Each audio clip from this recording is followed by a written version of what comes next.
On August 22, 2025, Canada made a bold and unexpected move, removing $22 billion in retaliatory tariffs on U.S. goods, a decision that sent ripples through the global trade community and surprised many analysts.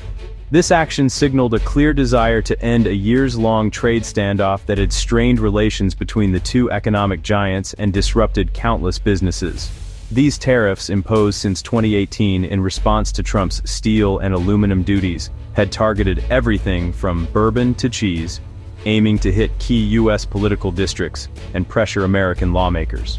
The decision was framed as a step toward restoring normal trade relations, with Finance Minister Mark Carney emphasizing the urgent need for stability and predictability in cross-border commerce. Businesses on both sides of the border greeted the news with cautious optimism, hoping for a reciprocal gesture from Washington that could ease uncertainty and revive investment. But this move came as the Trump administration was doubling down on its America First trade agenda, not easing up and showing little sign of compromise. With the U.S. recently imposing a sweeping 10% tariff on nearly all imports, Canada's gesture was either a strategic gamble to break the deadlock or a reluctant concession in the face of mounting economic pressure. The world watched closely, waiting to see if this bold step would finally break the cycle of retaliation or simply embolden Washington to push even harder. The stage was set for a pivotal response from the White House, with global markets and political leaders bracing for the next move. Would this be the start of reconciliation between two of the world's largest trading partners, or the beginning of a new and even more intense escalation? Any hope for a thaw vanished instantly. President Trump, back in the White House, unleashed a furious social media tirade, framing Canada's move as a humiliating surrender to U.S. pressure. He claimed victory, insisting his tough tariffs had forced Canada to cave, and warned other nations not to challenge his trade agenda. Trump's message was clear: confrontation, not cooperation, gets results. This public rebuke played to his political base and sent a chilling signal to allies. Diplomacy would be met with derision, not gratitude. Canada's olive branch was recast as weakness, not goodwill. The era of quiet negotiation was over. The White House was emboldened. The door to reconciliation slammed shut, replaced by a new, unpredictable phase of tariff turmoil. The world braced for what would come next. The Trump administration wasted no time escalating the ongoing trade dispute, signaling a new era of confrontation between the two neighbors. In late September 2025, Washington slapped a new 10% tariff on Canadian softwood lumber, on top of existing duties exceeding 35%. This sudden move sent shockwaves through both the Canadian and American economies, raising immediate concerns about the future of cross-border trade. This was a major blow to Canada's forestry sector, threatening thousands of jobs and livelihoods. It was also a direct hit to U.S. homebuilders, who rely on Canadian wood to keep housing costs down and construction projects on track. The justification? National security, under Section 232, a rationale many economists dismissed as a pretext for protectionism. Critics argued that the real motive was to shield U.S. industries from foreign competition rather than address any genuine security threat. The move punished Canada for its attempt at reconciliation, signaling that the U.S. saw de-escalation as an opportunity to press its advantage and extract further concessions. For Canadian communities and American consumers alike, the costs would be real and immediate. Prices for lumber and housing materials began to climb, affecting families, small businesses, and entire towns on both sides of the border. The trade war was not cooling off. It was opening a new, more aggressive front, with both countries bracing for further escalation and uncertainty. Any hope for stability evaporated as the U.S. doubled down, leaving investors and policymakers scrambling to assess the long-term impact. The economic conflict was now deeper than ever, casting a long shadow over North American trade relations and the prospects for recovery. The new lumber tariffs were just the beginning. That autumn, the Trump administration launched a sweeping tariff blitz, targeting everything from furniture and trucks to pharmaceuticals and movies. Duties soared, 25% on furniture, 50% on cabinets, 100% on some drugs and films, disrupting global supply chains and raising costs for American consumers. Even foreign investment became a bargaining chip. Drug companies could avoid tariffs by building U.S. plants. Allies like the UK faced crippling new costs, while global businesses scrambled to adapt. The administration's philosophy was simple. Tariffs force the world to bend to America's will. But the relentless barrage created chaos, uncertainty, and inflation, sending shockwaves through the global economy. No industry or country was safe from the new protectionist agenda.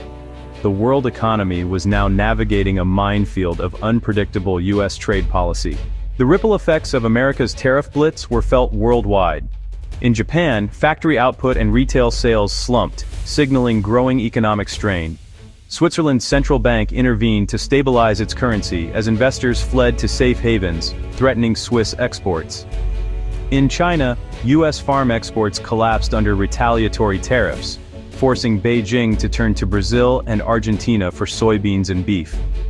American farmers suffered, and global trade flows began to shift. Some countries tried appeasement. South Korea and Japan pledged hundreds of billions in U.S. investments, hoping for tariff relief. But the Trump administration demanded even more. Upfront cash, not just promises. Trade negotiations now resembled high-stakes shakedowns, straining alliances, and upending the rules-based order. The world economy was being reshaped by uncertainty and brinkmanship.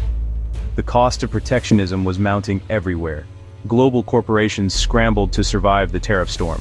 Some struck direct deals with the White House, trading concessions for exemptions. Pfizer, facing a 100% drug tariff, secured a reprieve by agreeing to sell discounted drugs through a government website, sending its stock soaring. AstraZeneca pledged $50 billion in U.S. investment and a New York listing to avoid tariffs. These deals created a two-tiered system. Big firms with political access could negotiate relief, while smaller businesses bore the brunt.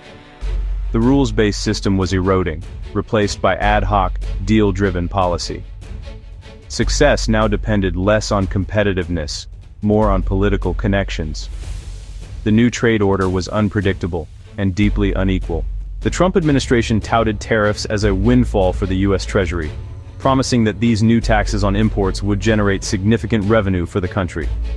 In May 2025, customs receipts hit a record $22.3 billion, driven by sweeping new import duties on a wide range of goods from around the world. Since January, tariff revenue had soared past $92 billion, a dramatic increase compared to previous years, but still only a small slice of total government income. Proponents claimed tariffs were making foreign countries pay for American tax cuts, arguing that the policy shifted the financial burden away from U.S. taxpayers. But in reality, tariffs accounted for just 4% of federal revenue. Most funding still came from income and payroll taxes, which remain the backbone of government finances. Economists pointed out that the real cost was borne by American businesses and consumers, who paid higher prices as companies passed on the tariffs, squeezing household budgets and business margins. The so-called tariff windfall was largely an illusion, funded by inflation and higher costs at home, not by foreign governments as originally promised. The promised tax breaks were far from fully funded, leaving lawmakers and citizens questioning the true effectiveness of the policy. The true price of protectionism was being paid at home, as families and small businesses struggled to keep up with rising expenses. The debate over tariffs benefits was far from settled, with experts and policymakers continuing to argue over who really pays and who truly benefits. The US-Canada relationship is now at a crossroads. Canada's attempt at de-escalation was met with new tariffs and public scorn, deepening the rift. Decades of economic integration and trust are unraveling as businesses rethink cross-border strategies. Canadian producers seek new markets. US firms look for alternatives, even at higher costs. The damage is not just economic. Diplomatic and cultural ties are fraying.